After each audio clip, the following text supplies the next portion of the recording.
You know, nowadays, people focus on the best games that come out on a console.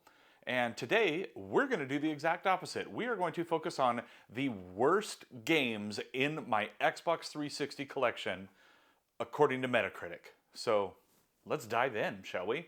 Now, we are going to be counting down to that worst game, but first up, we have Risen 3 Titan Lords. First up on the list here, we have Risen 3 Titan Lords with a Metacritic score of 65 out of 100 and a user score of 5.8 out of 10. Now, I'll be honest, before this video, I didn't really actually play Risen 3 Titan Lords. I played the original Risen game, and I knew there was a second, but I didn't even know there was a third until I happened to see that I actually owned it. So I must have gotten it in a lot of games or something like that. Overall, I mean, I haven't played through the whole story, so I can't speak to that. But it's okay. The gameplay, I guess, is there. It's not terrible. I mean, graphically, it looks pretty nice, but things are a little bit clunky.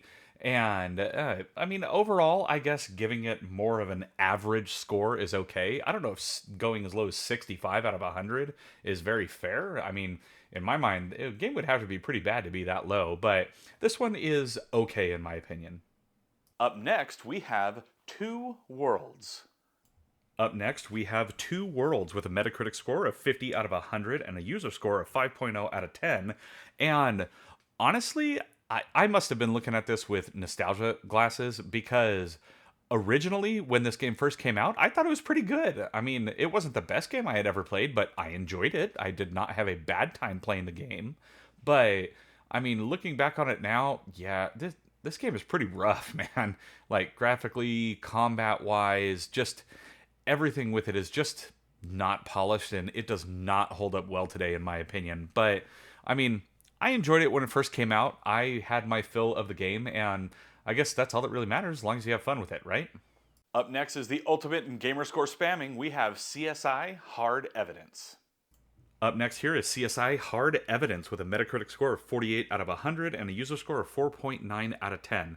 And I gotta be honest, I have not played through this whole game, and literally the only reason I bought this game, and it was years ago that I got this, and it was like $1. Because it's not great, was because I heard it was an easy game to spam 1,000 gamerscore points, and that's totally what I did with this one. And I think there was an Avatar game.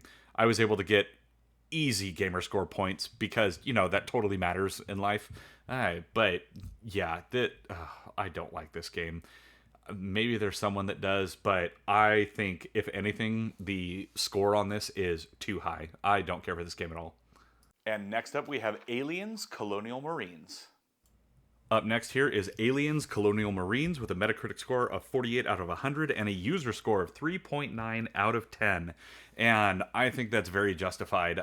I, along with, I'm sure, lots of other people had really high hopes for this game. It looked like it was going to be awesome, and it was not. I don't care for this game. It's like cheap knockoff Halo, and it's in the worst way possible. It's not a good game. It's a very lackluster story. It's lackluster gameplay. It's not a good time, and I think it deserves an even lower Metacritic score, but the user score of 3.9 out of 10, that is pretty darn spot on. And now up next we have everybody's most favorite Sonic game ever, Sonic 06, Sonic the Hedgehog. Up next, we have Sonic the Hedgehog, Sonic 06, with a Metacritic score of 46 out of 100 and a user score of 5.3 out of 10. And while I can see why this game gets a lot of the hate that it does, honestly, unpopular opinion, I don't really agree with all the hate the game gets. I mean, it's not great, but I don't think it's terrible. And it's got some weird stuff in it, like the whole relationship thing, that's a little weird, but overall, I mean, is it the best Sonic game? No. Should it be called the worst Sonic game? Honestly, I don't know, but I still had fun with it. It's not the best one I've ever played, but I still had a good time, and I don't think that it deserves the hate that it gets, but that's just my opinion.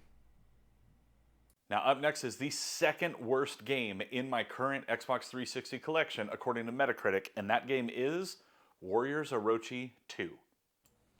Up next here, we have Warriors Orochi 2 with a Metacritic score of 44 out of 100 and a user score of 8.0 out of 10. Very high user score in this game. And, you know, you have to be the type of person that likes these kinds of games. The Warriors games, the Dynasty Warriors games, like all of those. If you like these mass combat hack and slash games, you'll probably love this game. I don't like big hack and slash games, and I feel like, honestly, they're all kind of the same thing. I'm probably going to piss off some people with that statement, but I don't really care. This game is not for me. I mean, it's pretty. It's got, like, lots and lots of combat to it, and it runs really smoothly. It doesn't get all lagged out when there's a bunch of stuff on screen. But overall, this just really isn't my kind of game. But I respect that it has a high user score. I think the Metacritic score is actually probably kind of low for what this game offers. But, I mean, the user score seems pretty spot on because people that like this game, they do really like it. And, I mean, good for them, not really my cup of tea. Now, before we get to the absolute worst game in my Xbox 360 collection, according to Metacritic, let's look at what the best Xbox 360 game of all time, not just in my collection, is according to Metacritic. And that is Grand Theft Auto 4. Next up, with the best score in the entire 360 library, with a 97 out of 100 and a user score of 8.6 out of 10, we have GTA 4. And honestly, I do really like this game. This is a great game.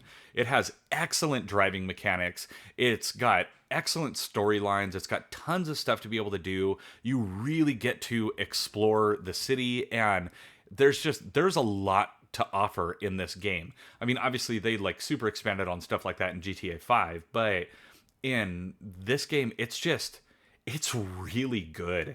Now, would I agree with it being like the best and highest rated game? In my opinion, no. I mean, I had more fun with other games, but this is definitely up there, and this is definitely an amazing game. If somehow you've never played GTA 4, you absolutely should, because it's very good. There is a lot of variety. There are a lot of different missions and different things that you can do, and side quests and all kinds of stuff. And there's just a ton of content in this game, and I would highly recommend it. I mean, there is a reason it has such a high rating.